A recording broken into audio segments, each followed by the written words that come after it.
Бұлбұл бір үйдің мәпелеп өсірген сұлу да тәрбиелі аңғал қыз еді. Бүгін ол үшін ерекше күн. Себебі бүгін ол 11-ші сыныпты бітіріп, жаңа өмірге қадам баспақшы.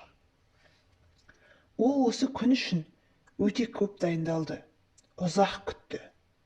Емтиханды жақсы тапсырып, Арман қаласына барып, құс секілді еркін қалықтап ұшу үшін Бұлбұл көп тер төгіп дайындалған еді. Бұлбұлдың арманы өзінің қалаған оқу орнына түсіп, ата-анасының үмітін ақтап, жақсы өмірге қадам басу еді. Мектептің алдына келгенде сыныптастарын кезіктірді. Бәрі дайындалып жүр. Түрлері абыржулы. Осы сәтте Бұлбұлға «Сен неге қуанып жүрсің?» деп Жанқұрып Айша сұрақ қойды. «Айша, сен білесің ғой, мен осы күнді қалай ұзақ күткенімді. Бәрі жақсы болып, армандаған оқуыма түсіп, арман қуып Алматыға барып, ата-анамның үмітін ақтап, отбасыма қамқор болып, көмек қолын соссам деймін» деді Бұлбұл. «Үлкен белестерді бағындырғым келеді» деді ол. Бұл расында екі құрбының болашаққа деген үлкен арман еді. Әне-міне дегенше Бұлбұлдың да кезегі келіп, сыныпқа кірді. Бар білгенін ортаға салып, емтиханын тапсырып шықты. Енді емтиханның бағасын күту қалды. Мұғалімі Бұлбұлға бәрі жақсы болатынын, үйіне алаңдамай қайта бер, емтиханның қорытындысы шыққанда шақырып айтамыз, деді. Сыртқа шықса құрбысы Айшаның көңіл күйі жоқ екен. Неге деп сұрап еді, сөйтсе Айша емтиханға онша дайындалмағанын, ешқандай сұраққа жауап таба алмағанын айтады. Оқуға түсе алмай, ауылда қалып қоятынына қапалы екенін жылап жеткізеді. «Жоқ, Айша, бізде әлі бәрі жақсы болады. Көресің, біз өзіміз қанша армандаған оқуымызға түсеміз. Еңсеңді түсірме» деп Бұлбұл құрбысына қолдап қойды. Екі құрбы болашағымыз балмұздақтай тәтті болсын деп, жоғай дүкеннен балмұздақ алып жеп келеді. Сол сәтте аппақ көлік жандарына келіп тоқтады. Бұлбұлдың көңілі түсіп кетті. Себебі бұл Бұлбұлдың артынан қалмай, маза бермей жүрген ауыл әкімінің ұлы Елдос еді. Ол Бұлбұлдан 5 жас үлкен, біреудің ерке тотай ұлы еді. «Сәлем Бұлбұл, қалайсың?» деп амандаса бергені сол-ақ еді. Айша: «Қойшы Елдос, таң атпай көңіл күйіміз бұзбай. Бұлбұлға маза берші» деп ұрсып қоя берді. «Сен араласпа, бұл Бұлбұл екеуміздің арамыздағы жеке әңгіме» деді. Бағанадан бері үнсіз тұрған Бұлбұл сөзге араласты. «Елдос, сен білесің ғой, мен сені ұнатпайтынымды. Бекер үміт артпа, өз жолмен жүргенін дұрыс, өтінемін» деді де бұрылып кетті. Елдос Бұлбұлдың артына ұзақ қарап тұрып, одан ешқашан бас тарта алмайтынын, оны тым ұзақ күткенін айтып, көлікке отырып кетіп қалды. Бұлбұл үйіне жабырқаулы қалыпта оралды.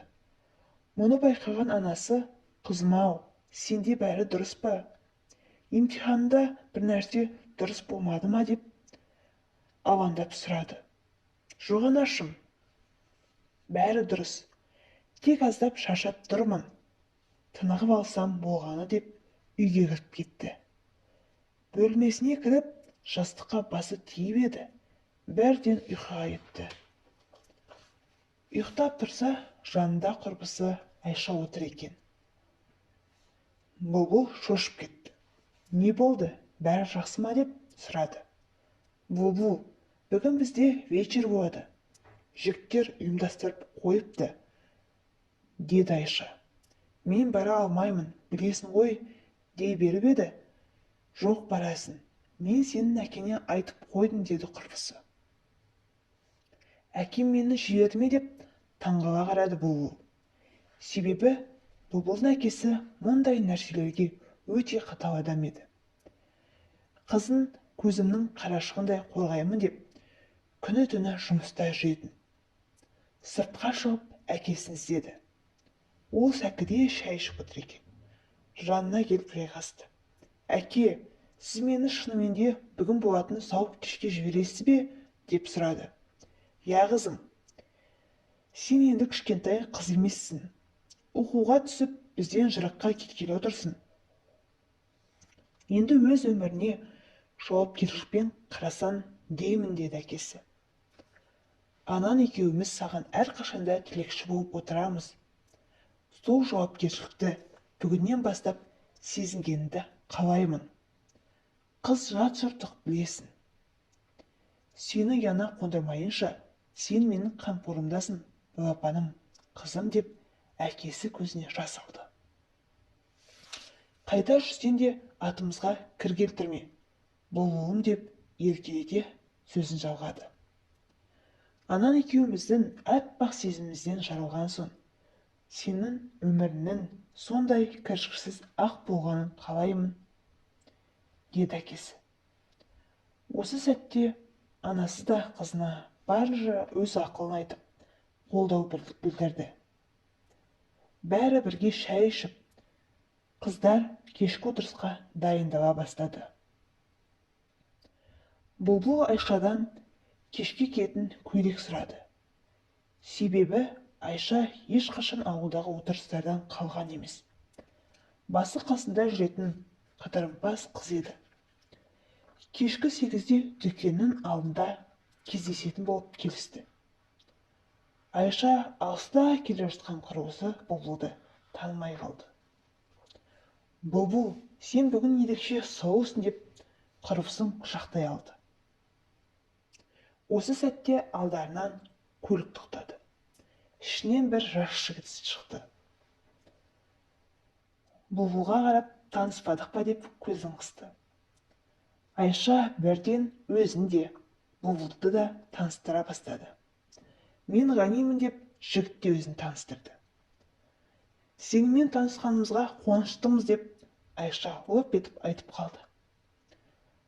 Бұлбұл Ғанидың өзіне қадала қарап тұрғанын сезіп қойды. Өзін біртүрлі сезінді.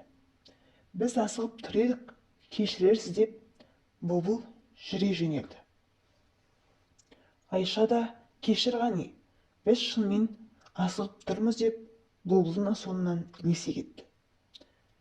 Бұлбұл, саған не болды? Кішкене тұрып таныстығымызды жалғастыруға болар еді, деп Айша өз ренішін білдірді. Ештеңе болған жоқ. Тек өзімді ыңғайсыз сезіндім. Оның үстіне біз бұл баланы танымаймыз. Біздің ауылдың баласы емес қой, деді Бұлбұл. Жақсы, сенікі дұрыс. Бірақ бұл жігіт маған ұнап қалды, деді Айша. Осы сәтте Бұлбұлдың жүрегі дүрс ете қалды. Себебі ол жігіттің бейнесі Бұлбұлдың көз алдынан кетер емес. Жаңа ғана танысқан жігітті Айшадан қызғанып қалғандай болды. Екеуі отырыс болатын үйге келгенде сыныптастары да жиналған екен. О, Бұлбұл, сені де отырыстарда көретін күн бар екен-ау. Құлпырып кетіпсің, деп құрбылары жанына жиналып қалды. Сені бүгін әкең тағы жібермейді ме деп ойладым, деп айтып жатты. Я, мен де бүгін келемін деп ойламадым, деді Бұлбұл. Бұлбұлдың әкесі біз ойлағандай қатал кісі емес сияқты, деді Айша. Дегенмен қызының ертең қалаға оқуға кететінін біліп, қазірден бастап Бұлбұлға бостандық берген шығар, деді Айша. Қойшы Айша, бостандық беретіндей Бұлбұл түрмеде отырмады не, деді қыздар жарыса. Кешіріңдер әрине, бірақ мен үшін мұндай өмір түрмедегі өмірмен тең секілді. Ылғи сабақпен үйдің ортасында Жүрмен ғана өтті ғой бұлбұлдың өмірі деп Айша тоқтамай сөйлей берді. Түу Айша, қойшы, мен осы өміріме дән ризамын. Әкеме еш өкпем жоқ. Керісінше ол кісіге ризашылығымды білдіремін деді бұлбұл. Осы сәтте қыздар ішке кірсеңдерші деп жігіттер бұларды үйге шақырды. Жарайды, ішке кірейік деп қыздар ішке кіріп жатты. Үйдің ішін әдемілеп безендіріп қойыпты. Дастарханда жайнап тұр. Бәрі арқа-жарқа болып көңілді отырды. Ішіп-жеп болсақ, ары қарай кешімізді бимен жалғастырайық деп қыздарға жігіттер ұсыныс тастады. Жастар бірден билеп кетті. Осы кезде үй ішіне 3-4 жігіт кіріп келді. Бұл Елдос пен оның достары еді. Оны көріп, бұлбұлдың көңілі түсіп кетті. Жанында жаңа ғана танысқан Ғани деген жігіт бар. Жігіттер, қыздар, бізде осы кешке қатыссақ қарсы емессіңдер ме деп Елдос олардан сұрады. Жастар өзінің қарсы еместіктерін білдірді. Елдос бұлбұлдың жанына келіп, сені биге шақыруға қалай қарайсың, сұлым, деп сұрады. Жоқ, менің би билеуге зауқым жоқ деп бұлбұл Елдостың бетін қайтарып тастады. Осы кезде Ғани да олардың жандарына келді. Бұлбұл, танысып қой, бұл менің бөле інім Ғани. Астанадан келді деп екеуін таныстырды Елдос. Танысқаныма қуаныштымын деп Ғани қолын созды. Осы кезде Елдосты сыртқа достары шақырған соң ол шығып кетті. Менімен билеуге қалай қарайсыз деп Ғани бұлбұлға қолын ұсынды. Бұлбұл бірден иә деп келісті. Тіпті өзінің қалай келіскенін байқамай да қалды. Билеп жүріп, Ғани бұлбұлға бар ойын ашық айтты. Оны бір көргеннен ұнатып қалғанын, онымен танысып сөйлескісі келетінін айтты. Бұлбұл тіпті не айтарын білмей қалды.